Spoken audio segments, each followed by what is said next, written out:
Next example में हमने ये शो करना है कि f of x equal to x square जो है ये रीमान इंटीग्रेबल है 0 से 1 इंटरवल के ऊपर, और इसकी इंटीग्रेशन जो होगी वो इक्वल होगी 1/3।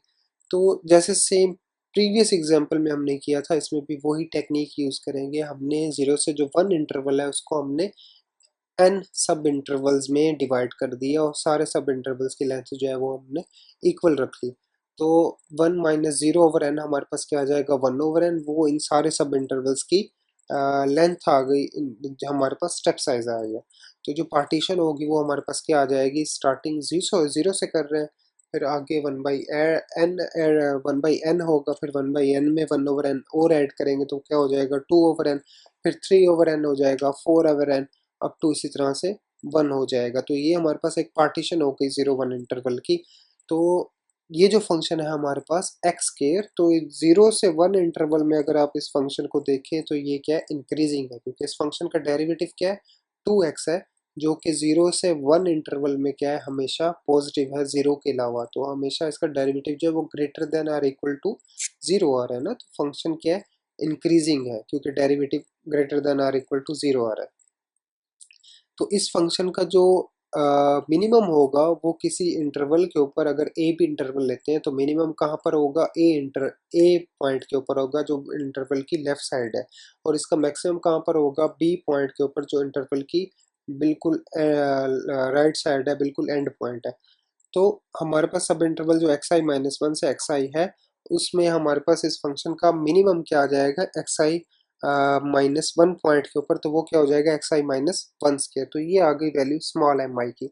और सुप्रीमम इस फंक्शन का इस सब इंटरवल में कहाँ पर होगा, xi के ऊपर होगा, तो वो क्या हो जाएगा xi स्केयर। तो वो किसकी वैल्यू आ गई, कैपिटल mi की। तो हम सबसे पहले लोअर सम कैलकुलेट करेंगे। लोअर सम का हमने फार्मूला लिख लिया, स्मॉल एम आई की जो वैल्यू थी वो हमने लिख ली। इंटरवल्स की लेंथ हमारे पास 1/n थी, 1/n में आई नहीं था, उसको सम से बाहर लिख लिया। तो ये जो xi-1 स्केयर है, इसको हमने जो सम है i 1 से n, वो वेरिएशन वो पुट करके इस सम को हमने ओपन कर लिया ना। उससे नेक्स्ट हमने जो है points x0, x1, x2 up to xn-1 उनकी वैल्यूज पुट कर दी इसमें। तो वैल्यूज पुट करने के बाद, क्योंकि सब में एन स्केयर नीचे कॉमन आ रहा है, तो एन स्केयर वो बाहर कॉमन लेके लिख लिया, वो 1/n³ हो गया। और अंदर हमारे पास क्या आ गया, 1 + 2 square +3 square +4 square up to +n-1 square. तो उसको हमने इस तरह से लिख लिया, summation k from 1 to n-1 k square लिख लिया। तो वो हमारे पास ये चीज़ आ गई जो तो हमारे पास ये सम था 1 से लेके n-1। तो इसमें हमने nth जो टर्म है वो अपनी तरफ से ऐड भी कर दी और सब्ट्रैक्ट भी कर दी। जो ऐड की है वो इस सम में इंक्लूड कर दी, जो सब्ट्रैक्ट की है वो हमने आगे लिख ली है। तो ये जो हमारे पास समेशन के स्केयर आ रहा है, इसको के जो है 1 से अगर n तक पुट करें तो इसका ये हमारे पास बनता है formula n × n+1 × 2n+1 divided by 6। ठीक है, तो इसकी जगह हमने सम की जगह ये लिख लिया, इसको सिंप्लीफाई कर लिया। अब ये हमारे पास लोअर सम आ गया इस फंक्शन का, इस पार्टीशन पी एन के अगेंस्ट। ये जो है n के ऊपर डिपेंड कर रहा है। हमने लिमिट अप्लाई की n अप्रोचेस टू इन्फिनिटी, तो हमारे पास आंसर क्या आएगा, 2/6। तो वो सिंप्लीफाई होके 1/3 हो गया। तो सेम इसी तरह से हमने अपर सम कैलकुलेट किया, क्योंकि हमारे पास जो अपर सम का फार्मूला था उसमें हमने कैपिटल एम आई यूज़ किया, वो हमारे पास एक्स आई स्केयर था। तो वो वैल्यूज पुट करके सेम उसी तरह से हमने ये कैलकुलेट किया, ये सम आ गया। तो उसके बाद इस पर लिमिटिंग वैल्यू अप्लाई की, तो ये लिमिट भी इसमें, ये मैंने स्टेप सारे जो हैं वो इसमें लिखे हुए हैं, तो वो आपके पास लिमिट ये 1/3 आ गई। तो हमारे पास लोअर सम की लिमिट भी 1/3 आ रही है, अपर सम की लिमिट भी 1/3 आ रही है। तो दोनों की लिमिट्स जो है वो सेम आ रही है। इट मीन्स जो फंक्शन है वो रीमान इंटीग्रेबल है, और उसके इंटीग्रेशन का आंसर क्या होगा, वो यही जो सेम वैल्यू 1/3 आ रही है वही इंटीग्रेशन का आंसर होगा।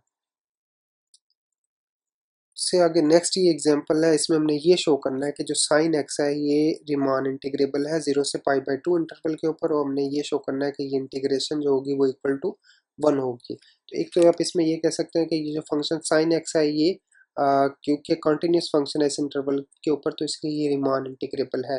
दूसरा आप ये भी कह सकते हैं कि ये जो फंक्शन है ये इंक्रीजिंग है इस इंटरवल के ऊपर, तो ऑब्वियसली ये मोनोटॉन है, तो मोनोटॉन फंक्शन है तो इसलिए ये रीमान इंटीग्रेबल है। अदरवाइज आप ये सीक्वेंस ऑफ पार्टीशंस बना के इस क्राइटेरिया से कर सकते हैं। तो ये हमने सीक्वेंस ऑफ पार्टीशन एक ले ली। तो इसमें भी सेम वही हमने ये किया कि इंटरवल को n सब इंटरवल्स में डिवाइड कर दिया। तो b हमारे पास है π/2, a हमारे पास 0 है, तो π/2 माइनस 0 डिवाइडेड बाई n हमारे पास क्या हो जाएगा π/2n। तो हमारे पास जो स्टेप साइज है, जो सब इंटरवल्स की लेंथ है, वो आ गई π/2n। तो स्टार्टिंग पॉइंट हमारे पास जो पार्टीशन में है वो है 0, फिर उसके बाद क्या आ जाएगा π/2n, फिर π/2n में π/2n और ऐड करेंगे तो वो क्या हो जाएगा 2π/2n, फिर क्या हो जाएगा 3π/2n, इसी तरह से अप टू n π/2n आ जाएगा। तो वो n कैंसिल करके π/2 हो गया। ये हमारे पास पार्टीशन आ गई इस इंटरवल 0 से π/2 की। तो क्योंकि ये हमारे पास जो फंक्शन साइन x है इस इंटरवल 0 से π/2 के ऊपर ये इंक्रीजिंग है, तो इस जो हमारे पास सब इंटरवल्स होंगे xi-1 से xi, तो फंक्शन का जो इन्फिमम होगा वो लेफ्ट हैंड पॉइंट xi-1 के ऊपर होगा, और जो इसका सुप्रीमम होगा वो राइट हैंड पॉइंट xi के ऊपर होगा। तो फंक्शन का इन्फिमम क्या कहाँ पर है xi-1 के ऊपर, तो क्या आ जाएगा वो f ऑफ xi-1 क्या आ जाएगा साइन ऑफ xi-1, और जो सुप्रीमम है वो कहाँ पर आएगा xi, तो f ऑफ xi हो जाएगा, तो वो क्या आ गया साइन ऑफ xi। तो ये हमारे पास स्मॉल mi और कैपिटल mi की वैल्यूज आ गई। तो हम सबसे पहले लोअर सम कैलकुलेट करेंगे इस फंक्शन का इस सीक्वेंस ऑफ पार्टीशंस के अगेंस्ट। तो ये फार्मूला है समेशन mi, स्मॉल mi है और इंटरवल्स की सब इंटरवल्स की लेंथ है। तो सब इंटरवल्स की लेंथ हमारे पास π/2n है, उसकी जगह वो लिख लिया। स्मॉल mi की वैल्यू क्या थी साइन ऑफ xi-1। तो π/2n में क्योंकि i जो है वो इन्वॉल्व नहीं है, वो i से इंडिपेंडेंट है, तो वो उसको हम π/2n को बाहर लिख देते हैं। तो बाकी ये चीज़ आ गई। तो i जो है 1 से n तक है, तो उसमें xi-1 में जो है i वेरी कर रहा है, तो वो हमने वैल्यूज पुट की, तो वो हमारे पास ये आती गई ना।